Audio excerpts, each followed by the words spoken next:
My journey to coming here today started in 1974. That's me with the funny gloves. I was 17 and going on a peace walk. What I didn't know, though, was most of those people standing there with me were Moonies. And within a week, I had come to believe that the second coming of Christ had occurred, that it was Sun Myung Moon, and that I had been specially chosen and prepared by God to be his disciple. Now, as cool as that sounds, my family was not that thrilled with this. And they tried everything they could to get me out of there. There was Underground Railroad of sorts that was going on during those years. Maybe some of you remember it. We're called deprogrammers. And after about 5 long years, my family had me deprogrammed, and I became a deprogrammer. I started going out on cases, and after about 5 years of doing this, I was arrested for kidnapping. Most of the cases I went out on were called involuntary. What happened was that the family had to get their loved ones some safe place somehow, and so they took them to some safe place, and we would come in and talk to them, usually for about a week. And so after this happened, I decided it was a good time to turn my back on this work. And about 20 years went by. And there was a burning question, though, that would not leave me, and that was, how did this happen to me? And in fact, what did happen to my brain? Because something did. And so I decided to write a book, a memoir about this decade of my life. At the end of writing that book, there was a documentary that came out. It was on Jonestown. And it had a chilling effect on me. These are the dead in Jonestown. About 900 people died that day, most of them taking their own lives, to their babies, and watched foam come from their mouths as they died. The top picture is a group of Moonies that have been blessed by their Messiah. Their mates were chosen for them. The bottom picture is Hitler Youth. The thing I had to admit to myself with great repulsion, I understand how this could happen. I understand how someone's brain, how someone's mind can come to the place where it makes sense. In fact, it would be wrong when your brain is working like that, not to try to save the world through genocide. And so what is this? How does this work? And how I come to view what happened to me is a viral memetic infection. For those of you who aren't familiar with memetics, a meme has been defined as an idea that replicates in the human brain and moves from brain to brain like a virus. Much like a virus, the way a virus works is it can infect and do the most damage to someone who has a compromised immune system, right? In 1974, I was young, I was naive, I was really idealistic. These easy ideas to complex questions are very appealing when you are emotionally vulnerable. What happens is that circular logic takes over. Moon is one with God. God is going to fix all the problems in the world. All I have to do is humbly follow, because God is going to stop war and hunger, all these things I wanted to do. All I have to do is humbly follow, because after all, God's the Messiah. He's going to fix all this. It becomes impenetrable. And the most dangerous part of this is that it creates us and them, right and wrong, good and evil. And it makes anything possible. It makes anything rationalizable. The thing is, though, if you looked at my brain during those years in the Moonies, neuroscience is expanding exponentially, as Ray Kurzweil said yesterday. Science is expanding. We're beginning to look inside the brain. And so if you looked at my brain or any brain that's infected with a viral memetic infection like this and compared it to, well, anyone in this room or anyone who uses critical thinking on a regular basis, I am convinced it would look very, very different. And gives me hope. And the reason that gives me hope is that the first thing is to admit that we have a problem. But it's a human problem. It's a scientific problem, if you will. It happens in the human brain. There's no evil force out there to get us. And so this is something that through research and education, I believe, that we can solve. And so our Earth's the first step species. We're the ones who let the second that we can do this together and that there is no us and them. Thank you very much. All around us. Now, that, I suggest, is the view that comes out of taking memetics seriously. And it gives us a new way of thinking about not only what's going on our planet, but what might be going on elsewhere in the cosmos. So, first of all, I'd like to say something about memetics and the theory of memes. And so, memetics. Memetics is founded on the principle of universal Darwinism. Darwin had this amazing idea. Indeed, some people say it's the best idea anybody ever had. Isn't that a wonderful thought, that there could be such a thing as a best idea anybody ever had? Do you think there could? Someone says no very loudly from over there. Well,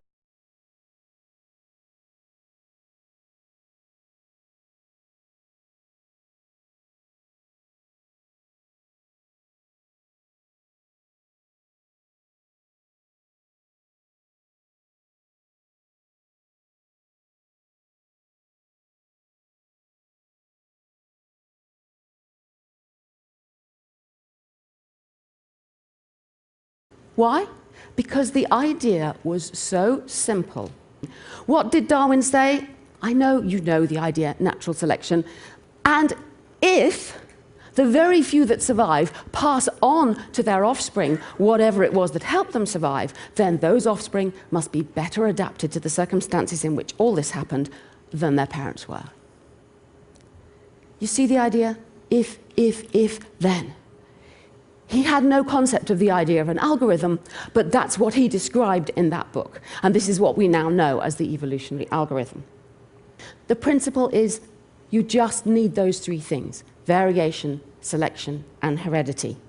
And as Dan Dennett puts it, if you have those, then you must get evolution, or design out of chaos without the aid of mind. Now, what's this to do with memes? Well, the principle here applies to anything that is copied with variation and selection. But the principle of universal Darwinism is that any information that is varied and selected will produce design. And this is what Richard Dawkins was on about in his 1976 bestseller, The Selfish Gene. The information that is copied, he called the replicator. It selfishly copies, not meaning it kind of sits around inside cells going, I want to get copied, but that it will get copied if it can, regardless of the consequences. It doesn't care about the consequences because it can't, because it's just information being copied. And he wanted to get away from everybody thinking all the time about genes, and so he said, is there another replicator out there on the planet? Yes, there is. Look around you. Here will do, in this room. All around us, still clumsily drifting about in its primeval soup of culture, is another replicator. Information that we copy from person to person by imitation, by language, by talking, by telling stories, by wearing clothes, by doing things.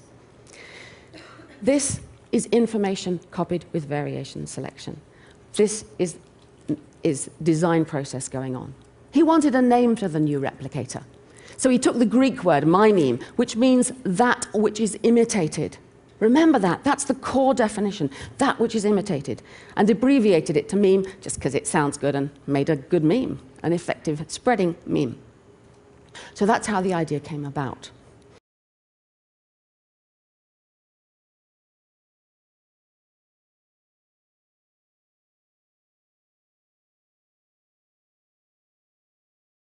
Avoided by remembering the definition. A meme is not equivalent to an idea. It's not an idea. It's not equivalent to anything else, really. Stick with the definition. It's that which is imitated, or information which is copied from person to person. See some memes. You, sir, you've got those glasses hung around your neck in that particularly fetching way. I wonder whether you invented that idea for yourself or copied it from someone else. If you copied it from someone else, it's a meme. And what about, I can't see any interesting memes here. Who's got some interesting memes for me? True or useful or beautiful. Some of them will be copied even though they're not. Some, it's quite hard to tell why.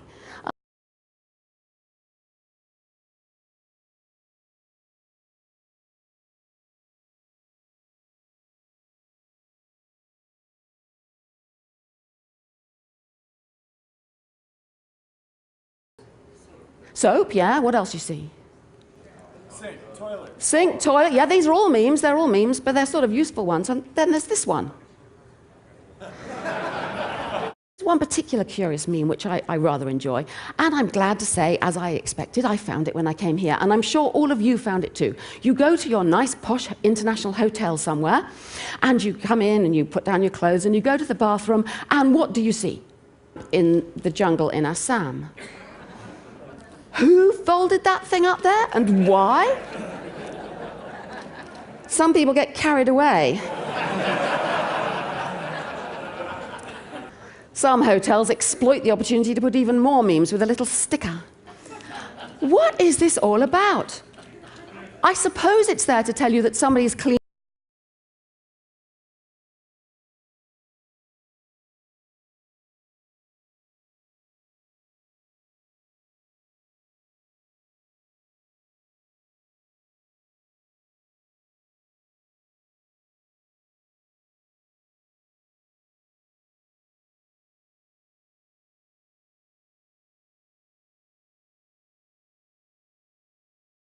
The place and it's all lovely, and actually all it tells you is that another person has potentially spread germs from place to place. So think of it this way. Imagine a world full of brains and far more memes than can possibly find homes. The memes are all trying to get copied, trying in inverted commas, i.e. the shorthand is, that's the shorthand for if they can get copied they will. They're using you and me as their propagating copying machinery, and we are the meme machines. Now, why is this important? Why is this useful, or what does it tell us? It gives us a completely new view of human origins and what it means to be human. All conventional theories of cultural evolution, of the origin of humans and what makes us so different from other species, all other theories explaining the big brain and language and tool use and all these things that make us unique. The point of memetics is to say, oh no, it doesn't. There are two replicators now on this planet. From the moment that our ancestors, perhaps 2.5 million years ago or so, began imitating, there was a new copying process. Copying with variation and selection. A new replicator was let loose. And it could never be, right from the start, it could never be that human beings who let loose this new creature could just copy the useful, beautiful, true things and not copy the other things. While their brains were having an advantage from being able to copy lighting fires, keeping fires going, new techniques of hunting, these kinds of things, inevitably they were also copying putting feathers in their hair, or wearing strange clothes, or painting their faces, or whatever. And the memes themselves, like the sounds that people made and copied, in other words, what turned out to be language, competing to get the brains to get bigger and bigger. So the big brain on this theory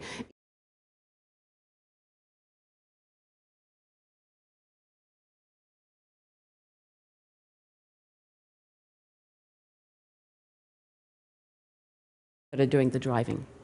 This is why we've ended up with such peculiar brains, that we like religion and music and art. Language is a parasite that we've adapted to, not something that was there originally for our genes on this view. And like most parasites, it can begin dangerous, but then it co-evolves and adapts, and we end up with a symbiotic relationship with this new parasite. And so from our perspective, we don't realize that's how it began. So this is a view of what humans are. All other species on this planet are gene machines only. They don't imitate at all well, hardly at all. We alone are gene machines and meme machines as well. The memes took a gene machine and turned it into a meme machine. But that's not all. We have a new kind of memes now. I've been wondering for a long time, since I've been thinking about memes a lot, Is there a difference between the memes that we copy, the words we speak to each other, the gestures we copy, the human things, and all these technological things around us? I have always, until now, called them all memes.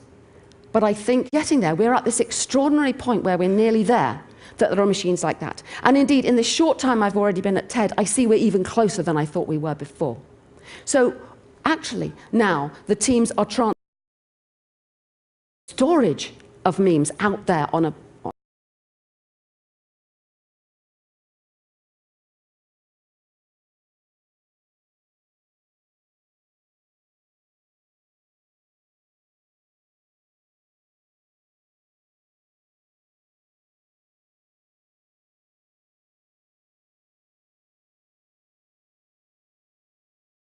forcing our brains to become more like teme machines. Our children are growing up very quickly learning to read, learning to use machinery. We're going to have all kinds of implants, drugs that force us to stay awake all the time. We'll think we're choosing these things, but the teams are making us do it. So we're at this cusp now. Intelligence appears all over the place in all kinds of guises. Human intelligence is only one kind of a thing. But what's really important is the replicators you have and the levels of replicators, one feeding on the one before. So I would suggest that we don't think intelligence, we think replicators. And on that basis, I've suggested a different kind of equation, a very simple equation. N, the same thing, the number of communicative civilizations out there we might expect in our galaxy, the fraction of those which get a first replicator, the fraction of those that get the second replicator, out sending information, sending probes, getting out there and communicating with anywhere else. Take the first step. As soon as life appeared on this earth, we may take the Gaian view. I loved Peter Ward's talk yesterday. It's not Gaian all the time. Actually, life forms produce things that kill themselves. Well, we did pull through on this planet. But then, a long time later, billions of years later, we got the second replicator, the memes. That was dangerous, all right? So sitting here, your brain is using about 20% of your body's energy output for 2% of your body weight. Well, it's a really expensive organ to run. Why? Because it's producing the memes. Now, it could have killed us off. It could have killed us off, and maybe it nearly did. You see, we don't know. But maybe it nearly did. Has it been tried before? What about all those other species? Louise Leakey talked yesterday about how we're the only one in this branch left. What happened to the others? Could it be that this experiment in imitation, this experiment in a second replicator, is dangerous enough to kill people off? Well, we did pull through, and we adapted. Why? Because the teams are selfish replicators and they don't care about us or our planet or anything else. They're just information. Why would they? They are using us to suck up the planet's resources to produce more computers and more of all these amazing things we're hearing about. With these implants, with the drugs, with us merging with the technology. And why would they do that? Because we are self-replicating. We have babies. We make new ones. And so it's convenient to piggyback on us, because we're not yet at the stage on this planet where the other option is viable, although it's closer. I heard this morning it's closer than I thought it was, where the teme machines themselves will replicate themselves. That way, it wouldn't matter if the planet's climate was utterly destabilized and it was no longer possible for humans to live here, because those teme machines they wouldn't need. They're not squishy, wet, oxygen-breathing, warmth-requiring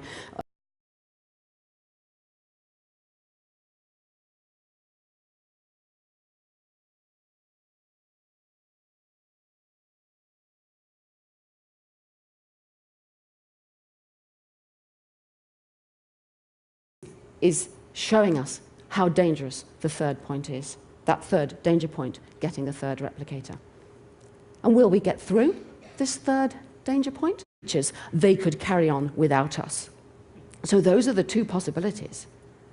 The second, I don't think we're that close. It's coming, but we're not there yet. The first, it's coming too. But the damage that is already being done to the planet